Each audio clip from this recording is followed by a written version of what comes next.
Welcome subscribers and viewers new and old to Tales from Hangman's Record. In this series we look back at some infamous and little known murder cases that took place in Great Britain and Ireland between the years 1868 and 1964 and which feature in my 3-volume hardback book series The Hangman's Record. Copies of these are available from my website stevefielding.com. I'm extremely grateful that in recent months a number of people have asked if they can help support the channel financially.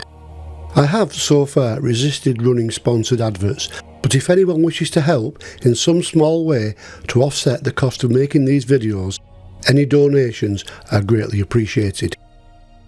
You can use either of the links buymeacoffee.com/thehangmansrecord or paypal.me/thehangmansrecord. If you enjoyed this presentation, please give it a like, and if you don't already, can I ask you to subscribe? And as always, use the comments below for your thoughts on the case and for suggestions for further episodes.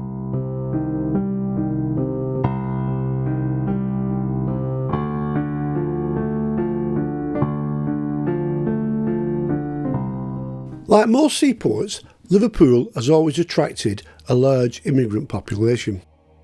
With jobs plentiful in the many cotton mills, engineering factories and shipbuilding, the port had been a magnet for workers from Ireland and all parts of the empire. Also, with an abundance of work in the docks, many sailors from countries in Africa and predominantly China found that once they had visited the thriving city, they would prefer to stay, build a life and raise a family in the bustling port. One of these communities grew into what became known as Chinatown.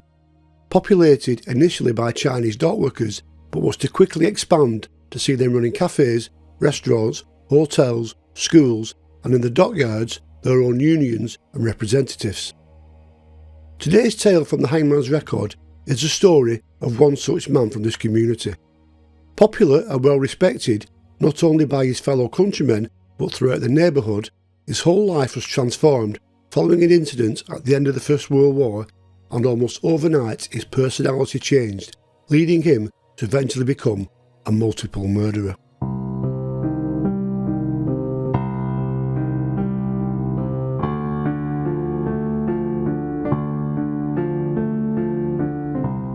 The early hours of Wednesday, December the 2nd, 1925, had so far been very quiet in the streets around the docks at Birkenhead, Cheshire on the Wirral Peninsula in the northwest of England.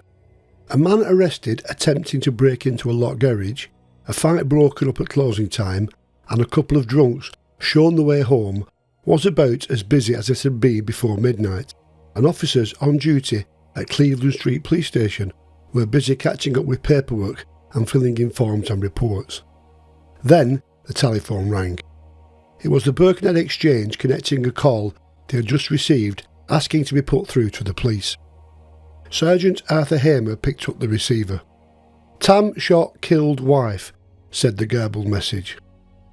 The man sounded angry agitated and spoke in an accent that was oriental mixed with a trace of the local Scouse twang. Asked to repeat, the caller seemed to have calmed slightly, and this time what he said was chilling and straight to the point. "Send your folks, please. I have shot my wife and children." He identified himself as Lock Ah Tam, a 54-year-old Chinese shipping agent who lived a few streets away from the station at 122 Price Street. Tam was well known to officers at the station as one of the most respected members of the Chinese community, and within minutes Sergeant Hamer, along with Sergeant Langford, rushed through the dark and gaslit streets. Arriving at the large, imposing family home, they found Lock Ah Tam sat in the lounge, calmly smoking a cigarette. Heading along the passage, officers were greeted with a horrific sight. Lying on the scullery floor in a large pool of blood was Tam's 42-year-old Welsh-born wife, Catherine. She had been blasted in the head with a shotgun. Half her face was missing, with blood and bits of skin and bone congealing on the tile floor. She had clearly died instantly. But Catherine wasn't the only victim. Next to her lay the body of her younger daughter, 18-year-old Cecelia. She too had been shot dead, and a short distance away, the body of her elder sister, 20-year-old Doris. Doris was still alive, but in a very serious condition. Also inside, but uninjured, were Tam's housemaid Margaret Singh and neighbour Louise Chin. Detectives learned that neighbours had heard sounds of gunfire coming from the house shortly before 1:30, followed by the sounds of screaming. Kwok San Chin, Louise's husband, hurried next door, and Mrs. Chin told police officers she had heard Doris say, "Oh Daddy, what did you do that for?" as he fired the gun at Cecelia. Tan had then placed both the shotgun and the pistol on the floor before calmly picking up the telephone. Sergeant Hangman and his colleague had only been in the house a few minutes when Lock Ling and Kwok Chin returned with a police constable located on his beat and asked to accompany him back to the house. Officers took possession of the guns as an ambulance rushed Doris to the borough hospital. Tam was placed under arrest and taken back to the station where he was charged with murder. "The trouble was through my son. He was the cause of it," he said as the handcuffs were fastened on his wrist. On the following morning, he appeared briefly at Birkenhead Police Court. Reporters looking drawn and haggard, wearing an overcoat with the collar up and no shirt underneath, Lock Ah Tam appeared before magistrates where he was formally charged with the willful murder of Catherine Tam and her daughter Cecelia, and also the attempted murder of his other daughter Doris, now lying seriously wounded in the hospital. Tam was also charged with the crime of feloniously shooting with intent to murder. When asked if he had anything to say, he replied, "Nothing at present," as he was remanded in Walton Jail to await trial.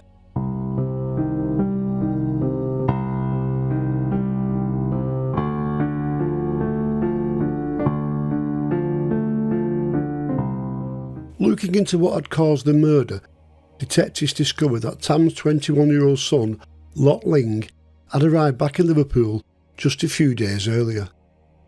The years away from home had seen him mature into an independent young man. One afternoon, while at the family home, his father berated him for letting the fire go out. Lock Ling simply told him, "I am not here to put coal on the fire." Lock Ah Tam was also having constant run-ins with his son over the late hours he was now keeping.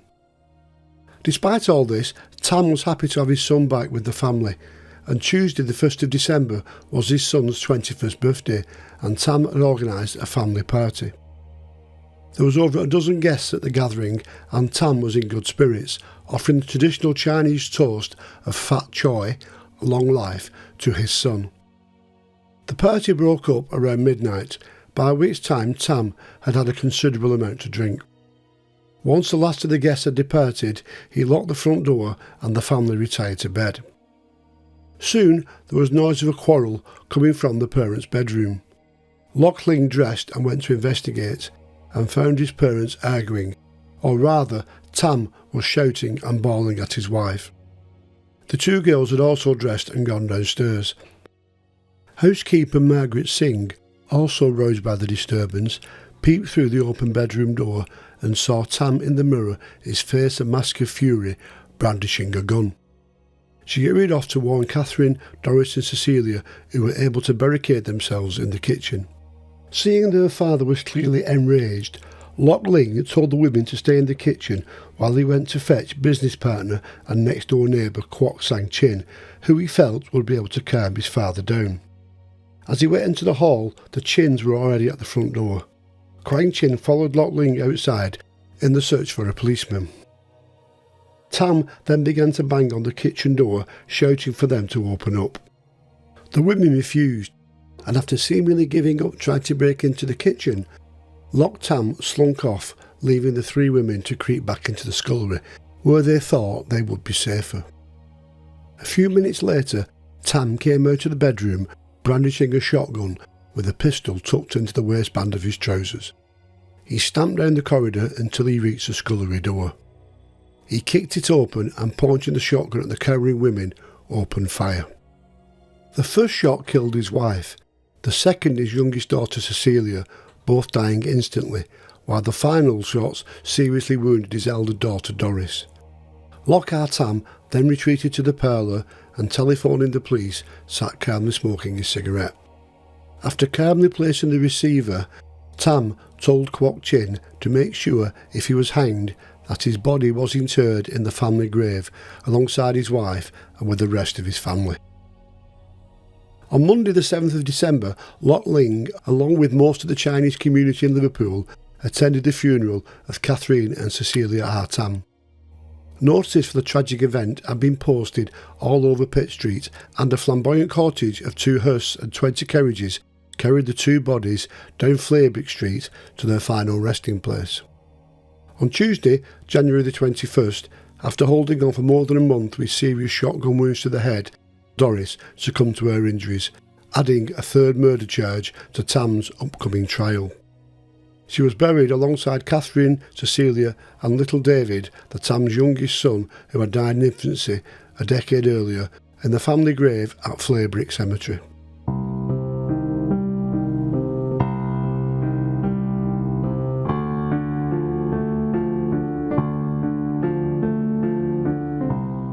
Lock Ah Tam's 2-day trial before Mr Justice McKinnon at Cheshire Assizes began on Friday the 5th of February 1926.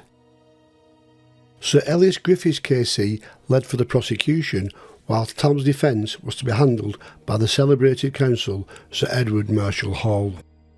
Widely recognised as the best defence counsel in the land, Marshall Hall had won a number of high-profile cases, including Robert Wood in the 1907 Rising Sun case, Welsh solicitor Errol Greenwood, Ronald Light in the Green Bicycle case, and Madame Farmy, alleged to have murdered her husband, an Egyptian prince, in London's Savoy Hotel. Marshall Hall's services, however, did not come cheap, and despite Tam facing a triple murder charge, the local Chinese community, keen to give him the best legal support money could buy, raised over £1,000 for the fee, equivalent to $75,000 in 2024. It was alleged that while some of the Chinese communities across the land were happy to raise funds for his defence, the one in London refused, stating that Lock Ah Tam was now a naturalised Englishman and they did not wish to contribute to his defence. Realistically, Marshall Hall was Tam's only hope of avoiding the noose, and he made it clear from the outset that Tam would be pleading not guilty by means of insanity. He alleged that on the night of the murders, Tam had suffered from automatism, an act committed during a state of unconsciousness caused by an epileptic seizure. The court heard that Tam was born in Canton in 1872 and had worked as a sailor on board ships that regularly travelled to the United Kingdom. At the age of 25, he decided to stay and found a job working as a shipping office clerk. On a visit to Cardiff, he met his wife Catherine. They soon moved to Liverpool, where she bore him 4 children, although one, a son named David, died in infancy. With his ability to speak good English, as well as his native tongue, Lock Ah Tam became a popular member of the Chinese community, often acting as an interpreter if any of his fellow countrymen found themselves in trouble. First taking up a minor job as a clerk in one of the city's many shipping offices, Lock Ah Tam fast became a pillar of the community, later taking on the role of organising Chinese dockyard labourers and rising to a position of importance and great standing. Well respected and liked by his peers, Tam became the head of the European branch of the Jack Ai Tai organisation, a union for Chinese dockworkers which operated across the world. Tam also helped found the Chinese Progress Club, which offered hospitality for visiting Chinese seamen, and was superintendent of all Chinese sailors for 3 separate steamship companies in Liverpool, with, it claimed, a word spoken by Lock Ah Tam carried weight amongst Chinamen across the world. Tam's standing amongst the Chinese community in Liverpool was immense, but his influence wasn't just felt amongst his countrymen. He was respected by the English too. Tam was well acquainted with the locals and had many English friends. He also saved the British taxpayer thousands of pounds by helping rid Liverpool of illegal Chinese immigrants. If the police needed to deport a Chinaman, they would go to Tam, who would help to get them out of the country at no expense to the government. Tam grew hugely wealthy, buying and running boarding houses across the country, along with his own club in Liverpool for the Chinese sailors in Pitt Street. His altruism was such that he would hold Christmas parties for Liverpool's impoverished children at his own expense and regularly paid the hospital bills for sick and injured sailors. It was at the Chinese Republic Progress Club in Pitt Street, in the heart of the Chinese community, in August 1918, when Tam, trying to break up a fight between a group of Chinese and Russian sailors, received a blow to the head from a billiard cue. The blow sent him crashing to the ground, and when he got back to his feet, his eyes seemed glazed, and there was a change in his normally placid manner. Henceforth he became prone to violent mood swings, and took to drinking heavily. His family bore the brunt of this change in temperament and many violent rages, and, following one particularly fearsome rant against his son Lock Ling, Tam realised it would be for the boy's benefit to leave Liverpool to finish his education. He sent Lock Ling to be educated at a prestigious school in Hong Kong, and wouldn't see his son again for almost 7 years, by which time Tam had undergone a massive personality change. This change in behaviour also had an adverse effect on his business. A shipping venture he had invested heavily in collapsed, resulting in him losing £10,000, around £750,000 in 2024, and by 1924 he had been declared bankrupt. Marshall Hall claimed that there was ample medical evidence that the blow to the head was the catalyst to these signs of insanity, violent mood swings, and an uncontrollable temper that Tam now suffered. Countering this, the prosecution's case was that this was simply willful murder, committed whilst in a rage. Lock Ah Tam had been quarrelling with his wife, and in anger had shot them with a gun he kept in the house. It was the telephone call that Lock Ah Tam had made after the shooting that condemned him. Ellis Griffiths said that the fact he had made the call to the police, alerting them to the crime he had committed, showed that he was conscious of what he was doing, and crucially, that it was wrong. As this fell outside the scope of the McNaughton rules, the archaic guidelines used to assess if a person was insane or not when committing the crime, it thus made him guilty of murder. As to consider their verdict, it took the jury just 12 minutes to return their verdict. There was no recommendation for mercy. Mr. Justice McKinnon, trying his first murder case, was unable to hold back the tears as a black cap was placed on his wig, and he sentenced the prisoner to be hanged by the neck until dead. Beside the judge being upset at the ruling, there were tears from many in the packed gallery, and it was noted that Tam seemed to be the most composed person in the courtroom. Lock Ah Tam was returned to Walton Jail to await the hangman. An appeal against his sentence was quickly rejected, with the panel of judges appointed unable to find any grounds to overturn the verdict or recommend a reprieve.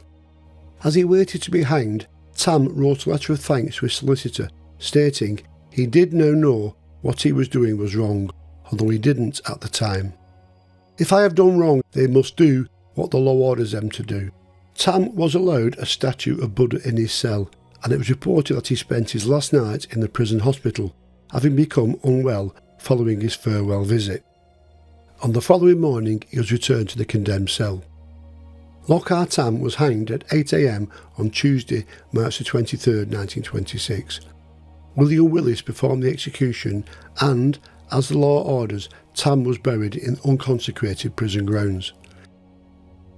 His wishes to be laid to rest in the family grave at Flaybick were rejected, but the authorities did allow a relative to bring flowers which a warder placed on his coffin when he was buried later that morning.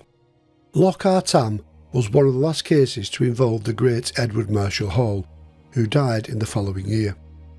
It was widely reported that the case haunted him until his own passing, and those close to the famous lawyer were convinced that Marshall Hall considered the trial to be one of his biggest failures.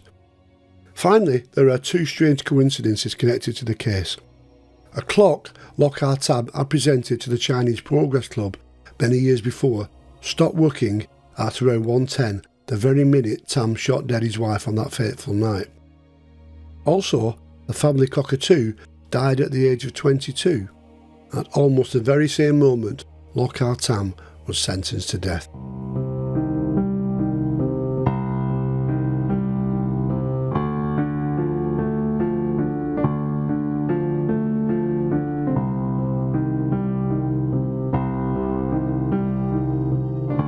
Whilst there is no doubt Lock Tam was responsible for the murder of his wife and two daughters, there was genuine concern that an insane man went to the gallows. As we have seen, Edward Marshall Hall was convinced his client should have been found guilty but insane, or at least have been spared the death penalty and sent to a secure hospital. Perhaps the blow to the head Tam had received during the brawl with the Russian sailors had caused enough brain damage for him to be insane, but the fact he was aware of his actions on the night of the murder and had telephoned the police told heavily against him and was enough to see him hanged for his crime. Do you think justice was done in this case and Lock Ah Tam deserved to hang? Use the comments below for your thoughts and suggestions for further cases in this series. You've been watching another episode of Tales from the Hangman's Record. Until the next time, thank you and goodbye.